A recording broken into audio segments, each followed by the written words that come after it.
제가 이전에 한번 소개해드린 물고기 한 마리, 물고기를 소개해드리겠습니다. 키싱구라미라는 물고기가 있습니다. 원산지는 말레이시아로 은빛을 지닌 복숭아색 물고기입니다.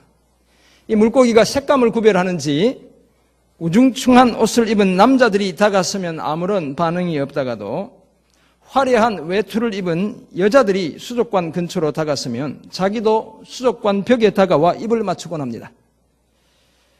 수족관에 있는 키싱구라미를 관찰하다 보면 겉으로 보기에 얼마나 금슬이 좋은지 서로 자주 입을 맞추는 장면을 목격할 수 있습니다. 그런데 얼핏 보기에는 서로 뜨겁고 애틋한 사랑을 나누는 것처럼 보이지만 실상은 그렇지 않습니다. 그 두 마리 물고기는 서로 심각한 싸움을 하고 있는 것입니다. 서로 힘겨루기를 통해 상대방을 자기 영역에서 내쫓고 자기 지역을 확보하기 위해 전투를 벌이고 있는 것입니다. 사랑하는 성도 여러분, 우리가 알고 지내는 사람들 중에도 겉으로 보기에는 하나님과 참 좋은 관계를 유지하고 지내는 것처럼 보이는 사람들이 들어 있습니다. 가정이나 직장, 학교 또는 교회에서 아무런 문제도 없이 모범적으로 살고 있는 것처럼 보입니다. 그러나 속을 들여다보면 전혀 딴판인 경우가 많이 있습니다. 화려해 보이는 삶의 내면에 큰 왜곡의 덩어리가 굴러다닐 수 있다는 것입니다. 그 중에 대표적인 사람이 바로 접니다.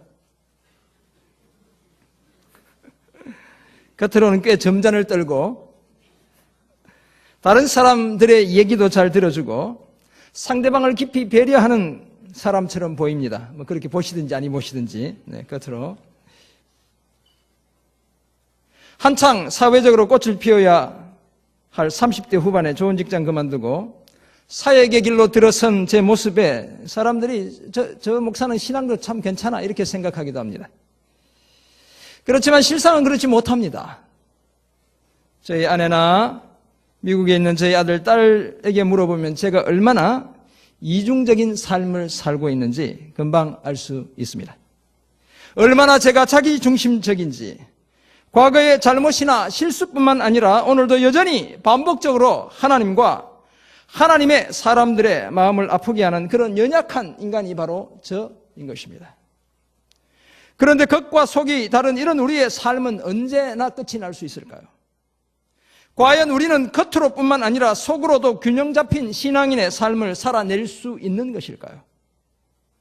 정말 다행스럽게도 오늘 주기도문의 본문은 우리에게 그 가능성을 열어주고 있습니다. 오늘 우리가 함께 교독한 마태복음 6장 9절에서 13절은 우리의 삶의 내 뜻이 아니라 하나님의 뜻이 이루어질 때 겉과 속이 다른 왜곡된 삶을 정리하고 예수 그리스도 안에서 균형 있는 삶을 살 수 있다고 말씀합니다. 나의 이기적인 의지를 포기하고 자기 희생적인 하나님의 뜻을 받아들일 때 온전한 신앙인의 삶을 감당할 수 있다고 말씀합니다. 뜻이 하늘에서 이루어진 것 같이 땅에서도 이루어지도록 기도하라는 오늘 본문을 통해 우리는 왜 이렇게 기도해야 하는지 몇 가지 이유를 생각해 볼 수 있습니다. 먼저 하나님의 뜻이 이 땅 가운데 이루어질 때 하나님의 나라를 이 땅에서 우리가 경험할 수 있기 때문인 것입니다. 둘째, 하나님의 뜻이 이루어지는 것이 행복의 열쇠이기 때문인 것입니다. 그리고 끝으로 하나님의 뜻이 우리 삶의 필요를 채워주는 통로이기 때문인 것입니다. 오늘 본문 9절 10절을 보면 예수님은 제자들에게 하나님의 이름이 거룩히 여김을 받고 하나님의 나라가 임하도록 기도한 다음 세 번째, 이제는 하나님의 뜻이 이루어지도록 기도해야 한다고 가르쳤습니다. 그것도 뜻이 하늘에서 이루어진 것 같이 땅에서도 이루어지도록 기도해야 한다라고 말씀했습니다. 그렇지만 하나님의 나라에 관한 이 세 가지 기도의 나열은 결코 기도의 순차성, 이것을 먼저 하고 저것을 나중에 하는 그런 순차성을 이야기하는 것이 아닙니다. 오히려 함께 기도해야 할 동시성에 같이 기도해야 할 제목들을 주님이 제시하고 계신 것입니다. 쉽게 말해서 하나님 나라에 대한 세 가지 기도 중 어느 하나만 따로 떼서 기도할 수 있는 그런 성질의 것이 아니라는 것입니다. 다 함께 기도해야 톱니바퀴가 꽉 들어맞는 그런 기도의 제목들, 바로 이 세 가지 제목들이라는 것입니다. 그렇다면 오늘 본문 10절 뒷부분에서 말하는 당신의 뜻, 곧 하나님의 뜻은 과연 무엇이겠습니까? 하나님의 의지라고도 번역할 수 있는 온 인류를 향한 하나님의 뜻은 예수님의 삶을 통해 보다 분명하게 알 수 있습니다. 그렇다면 온 인류가 하나님 앞에 나와 그 큰 사랑과 은혜에 흠뻑 젖어드는 것, 이것이 바로 하나님의 뜻입니다. 사람들이 자신들의 왜곡된 의지를 비우고 하나님의 구원의 메시지를 받아들이는 것이 또한 하나님의 뜻입니다. 그래서 하나님의 영광이 온 천하에 드러나게 하는 것, 이것이 바로 하나님의 뜻입니다. 그런 하나님의 뜻이 하늘에서 이루어진 것 같이 땅에서도 이루어지는 것은 결국 하나님 나라와 밀접한 연관이 있습니다. 왜냐하면 하나님의 뜻은 하나님 나라의 통치 원리로 작용하기 때문인 것입니다. 그렇다면 우리는 왜 하나님의 뜻이 하늘에서 이루어진 것 같이 땅에서도 이루어지도록 기도해야 하는 것일까요? 그것은 다름 아니라 먼저 하나님의 뜻이 이 땅 가운데 이루어질 때 하나님 나라를 우리가 이 땅에서 경험할 수 있기 때문입니다. 자기 나름대로 아무리 옳은 인간의 뜻도 다른 사람들의 뜻과 부딪히면 날카로운 파열음을 내고 불꽃을 사방에 튀기게 됩니다. 그래서 부부 싸움도 나는 것이며 다 내가 옳다고 생각하기 때문에 싸움이 나는 것입니다. 형제 간에도 부모와 자식 간에도 심지어 나라와 나라 간에도 다 각자가 옳다고 생각하기 때문에 싸우는 것입니다. 그렇다면 내 뜻이 다스림이나 섬김의 원리가 되는 공동체는 내 나라이지 하나님의 나라일 수 없습니다.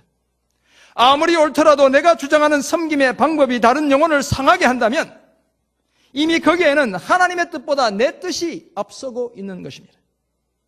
그런 현상이 계속되는 곳에서 우리는 더 이상 하나님의 나라를 경험할 수 없습니다. 내가 옳다고 생각하며 행사하는 리더십이 영혼을 살리기보다 오히려 영혼을 위축시키는 것이라면 거기에는 더 이상 하나님의 나라를 기대할 수 없습니다. 명분 때문에 영혼을 죽인다면 진정한 하나님의 나라는 우리 곁에서 요원할 뿐인 것입니다. 이처럼 하나님의 뜻이 이루어져야 하나님의 나라고 천국을 경험할 수 있기에 우리는 하늘에서처럼 뜻이 하늘에서 이루어진 것처럼 이 땅 가운데서도 당신의 뜻, 곧 하나님의 뜻이 온전히 이루어지도록 기도하는 것입니다. 오늘 10절의 기도 내용 중에 하나님의 나라가 임하고 하나님의 뜻이 이루어지는 것은 미래적 종말론적 사건만을 지칭하는 것이 아닙니다. 당연히 예수님께서 다시 오실 때 완성된 최종적인 하나님의 나라를 내다보고 있지만 그 하나님의 나라는 오늘이라는 현재의 삶 속에서부터 시작되는 것입니다. 그렇다면 예수님의 통치를 통해 오늘 우리의 삶에서 시작된 하나님의 나라가 주님 다시 오시는 그날 완성될 것을 내다보고 있는 것입니다. 그런데 하나님의 뜻이 완벽하게 실현되는 천국이라는 곳은 도대체 어떤 곳이겠습니까?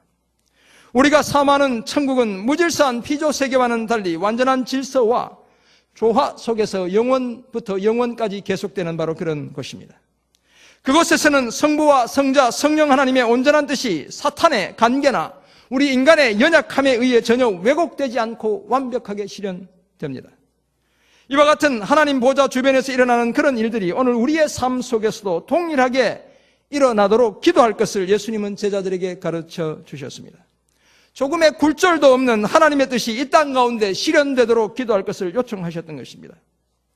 사랑하는 성도 여러분, 우리 교회가 복음으로 세상을 변혁하는 공동체가 되는 것은 결코 구호로만 되는 것이 아닙니다.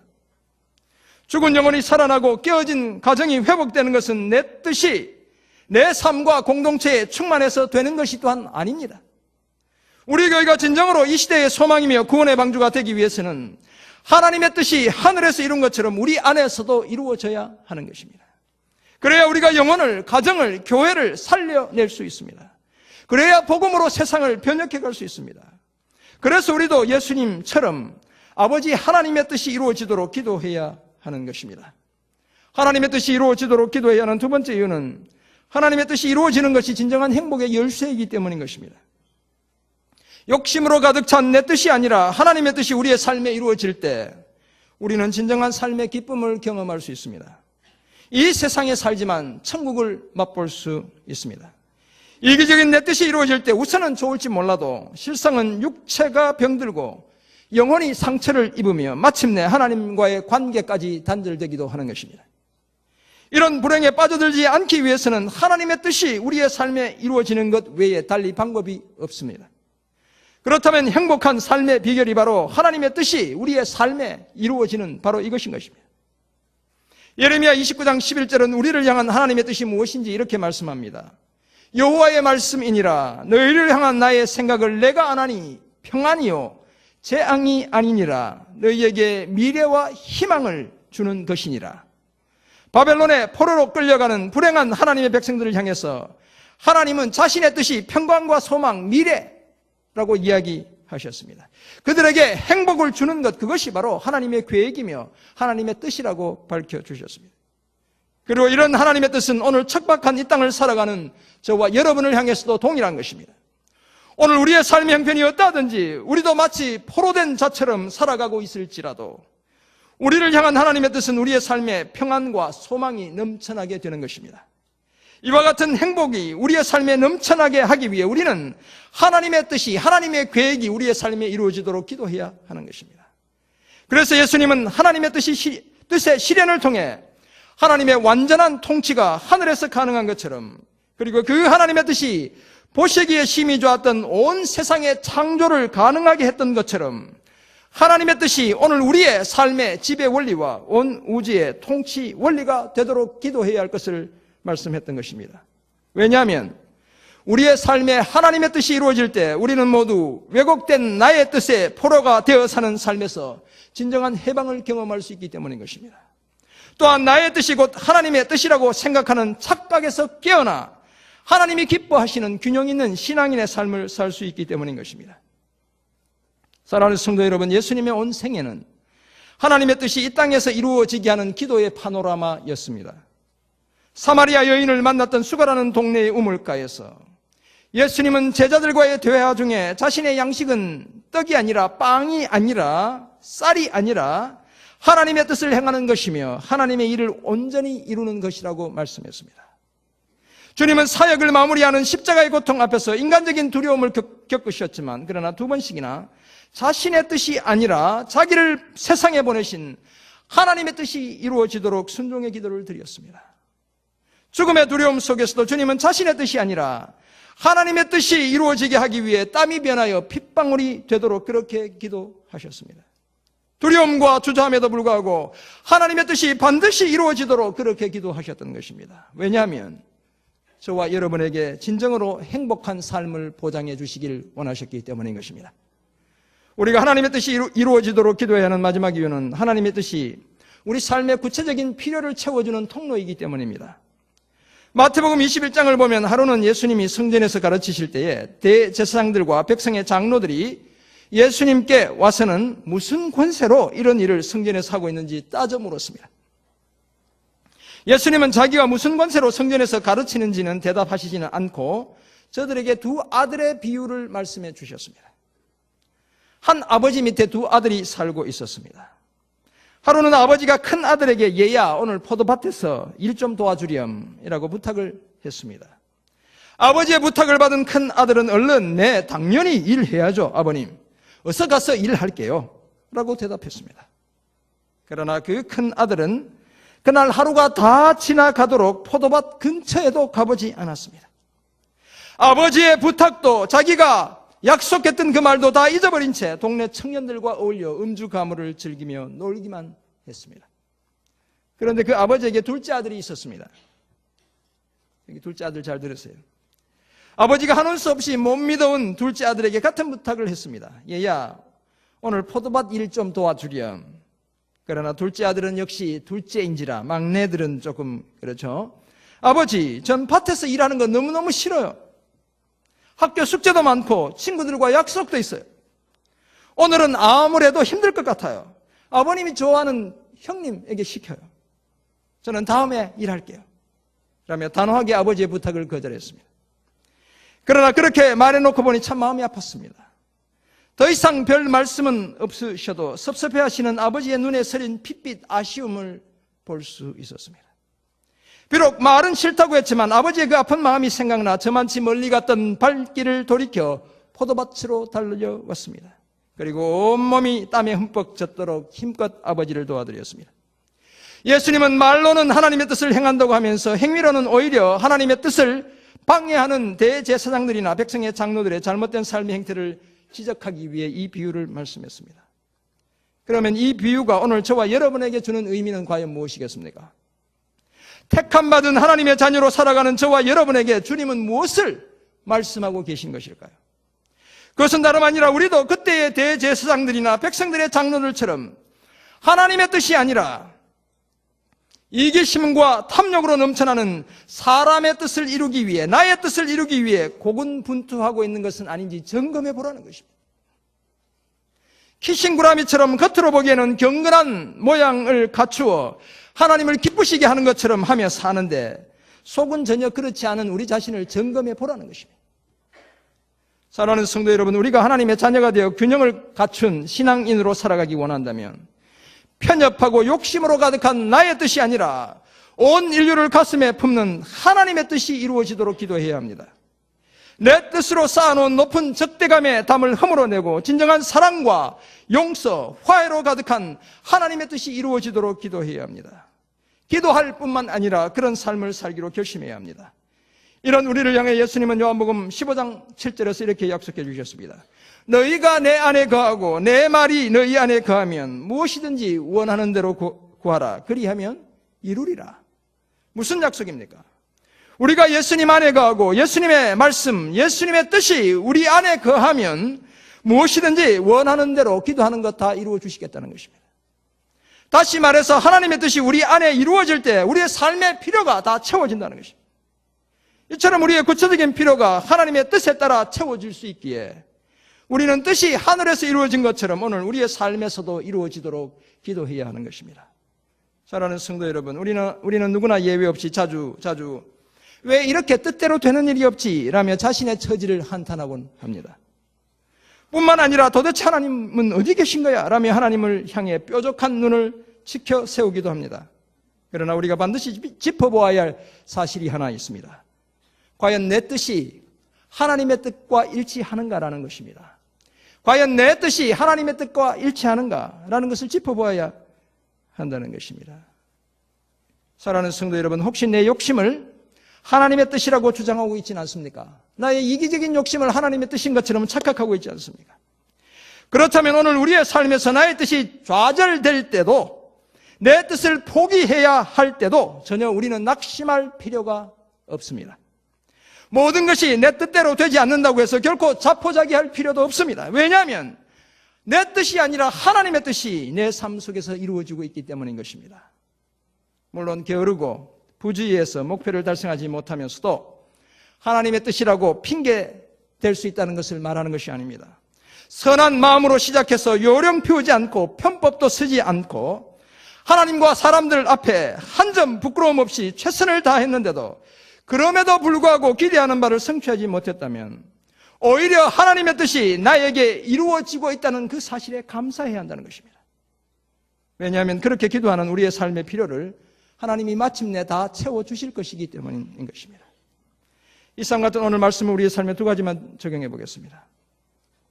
먼저 내 뜻이 이루어지지 않는다고 너무 낙심하지 않아야 합니다. 오늘 당장 내 뜻이 이루어지지 않는다고 너무 낙심하지 않아야 한다는 것입니다. 앞에서도 말씀드렸지만 오늘 미처 다 이루지 못한 내 뜻이 남아있더라도 너무 낙심할 필요가 없습니다. 왜냐하면 내 뜻이 이루어지지 않는다고 해서 하나님의 뜻이 이루어지지 않는 것은 결코 아니기 때문입니다. 하나님의 뜻은 반드시 이루어지기 때문입니다. 더 좋은 하나님의 뜻이, 내 뜻보다 더 좋은 하나님의 뜻이 이루어지기 때문입니다. 1998년 8월, 99년 8월 제가 시드니에 지사장으로 가기 직전이었습니다. 저희 형제들이 부산에 있는 큰 누님 집에 다 같이 모이게 되었습니다. 왜냐하면 저희 셋째 형님, 지금은 고인이 되셨지만 이 형님의 아파트 문제를 해결해야 했기 때문이었습니다. 저희 셋째 형수는 벌써 집을 나갔다고 제가 한번 말씀드렸죠. 조카들이 어릴 때 집을 나갔고 보일러 기술자로 일하면서 블루 칼라로 일하면서 자식 둘을 혼자서 키우시던 형님이 형편이 너무 어려워 아파트 사면서 빌린 돈을 갚지 못해 은행에서 차압이 들어오게 되었습니다.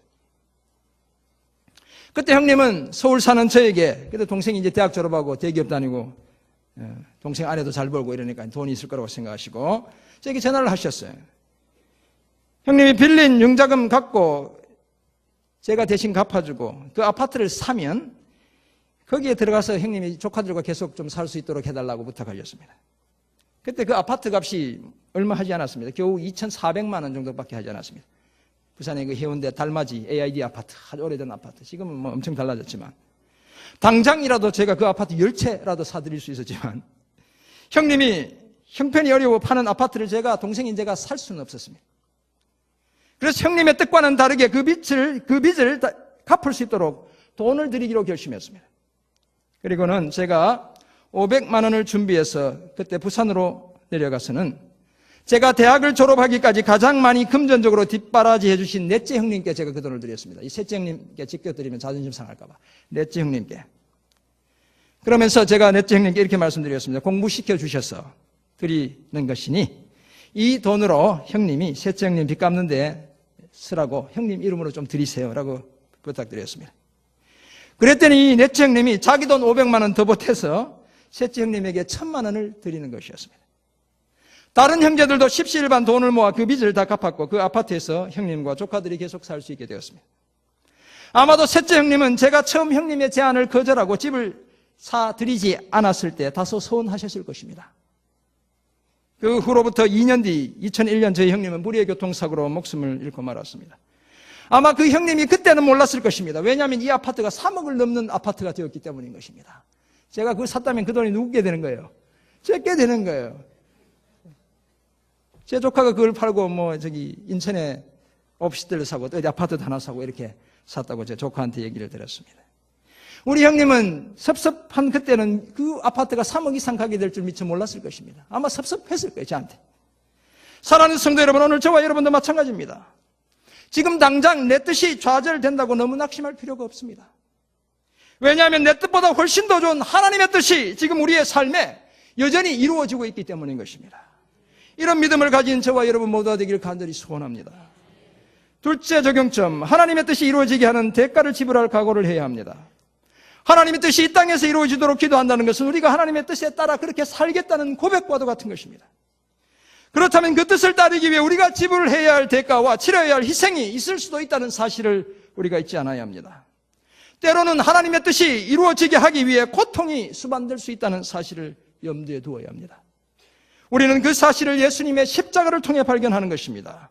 하나님의 뜻이 예수님 자신의 삶을 통해 이루어지도록 예수님은 자기 몸을 십자가의 제물로 내어주셨습니다. 인류의 구원이라는 하나님의 뜻을 이루기 위해 십자가를 향한 고통스러운 순종을 감당하셨습니다.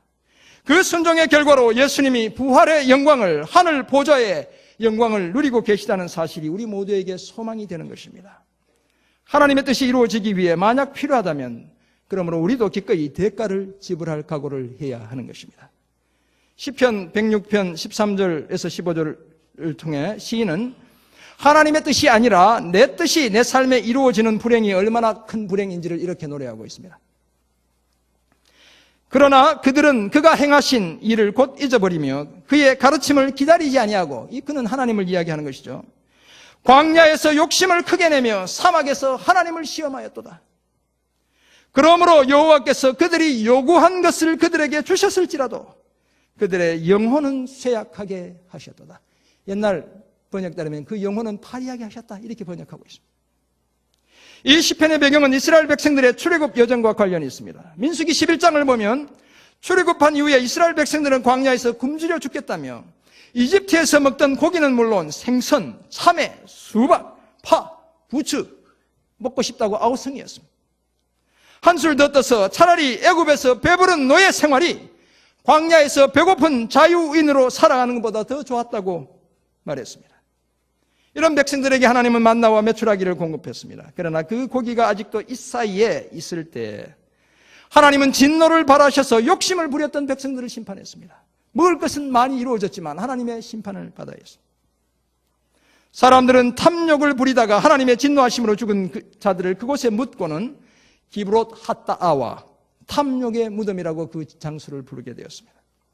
이런 역사적 사실을 배경으로 기록된 시편 106편 15절에서 영혼이 쇠약하게 되는 것, 그것은 육체적인 질병이 찾아왔다는 의미일 수도 있고 마음이 쇠약해졌다는 뜻일 수도 있습니다. 또한 하나님이 주신 호흡이 서서히 멈추어 서는 것을 의미할 수도 있습니다. 그렇다면 하나님의 뜻이 아니라 사람의 뜻이, 내 뜻이 이루어지는 것이 얼마나 큰 불행인지를 보여주는 것입니다. 나의 뜻만을 추구하며 달려갈 때 육체적 질병과 마음의 질병, 그리고 심지어 하나님과의 관계가 끊어지는 그 엄청난 불행을 우리의 삶에 초래할 수 있다는 것입니다. 우리 영혼의 호흡이 멈춰 서는 것과 같은 그런 불행을 초래할 수 있다는 것입니다. 그러므로 때로는 욕심으로 가득한 나의 뜻이 이루어지지 않는 것이 오히려 축복이라는 사실을 명심해야 합니다. 사랑하는 성도 여러분, 세상적인 욕심을 추구하는 나의 뜻을 내려놓고 영원한 가치를 추구하는 하나님의 뜻을 수용할 때 우리는 하나님이 기뻐하는 그리스도인으로 자라갈 수 있습니다. 내가 꼭 살아야 한다는 나의 뜻을 내려놓고 예수 그리스도를 죽음에 내맡기신 하나님의 그 의지를, 하나님의 뜻을 수용할 때 우리는 진정한 신자가 될 수 있습니다. 온 세상을 향한 하나님의 의지가, 하나님의 그 높은 뜻이 나의 삶에 충만할 때 우리는 진정한 자유인이 될 수 있습니다. 더 이상 죄와 연약함이 나를 지배하지 못하는 세상으로 우리의 발걸음을 옮겨갈 수 있습니다. 사랑하는 성도 여러분, 정말 균형 있는 신앙인으로 살아가길 원하십니까? 그렇다면 왜곡되고 편협된 내 뜻이 아니라 하나님의 뜻이 저와 여러분의 삶에 이루어져야 합니다. 내 뜻으로 가득한 나의 나라에 갇혀 사는 사람은 더 이상 하나님의 백성일 수 없습니다. 하나님의 뜻이 우리의 삶에 이루어질 때 우리는 하나님의 나라를 경험할 수 있고 진정한 하나님의 백성으로 이 땅을 살아갈 수 있습니다. 하나님의 백성으로서 복된 삶을 살기 위해 우리는 내 뜻이 아니라 하나님의 그 온전한 뜻이 하늘에서 이루어지고 있는 것처럼 오늘 우리의 삶에 이 땅 가운데도 이루어지도록 기도해야 하는 것입니다. 이런 우리의 기도를 통해 우리 각자의 인생과 우리 가정과 우리 교회 공동체 안에서 우리 모두가 함께 천국을 경험하며 살아가는 주님의 백성 되시길 주님의 이름으로 간절히 축원합니다. 아멘. 기도하겠습니다. 하나님 아버지, 오늘 우리에게 주신 귀한 말씀을 기억합니다. 내 뜻이 그것이 잘못된 뜻이라면 주님 좌절되게 하시고 하나님의 뜻만이 우리의 삶에 온전히 이루어지게 도와주옵소서. 그래서 빼앗기지 않는 행복을 소유한 저희 모두 되게 하옵소서. 우리 삶의 구체적인 필요도 하나님의 뜻이 이루어짐으로 채워지는 은혜와 축복 있게 도와주옵소서. 하나님의 뜻이 이루어져 우리의 육체의 연약함을 고치게 하시고 영혼의 약함들 물리치고 떨치고 일어서서 하나님이 기뻐하시는 진정한 제자의 삶을 감당하는 저희 모두 되게 도와주옵소서. 감사드리며 살아계신 예수 그리스도의 이름으로 기도드립니다. 아멘.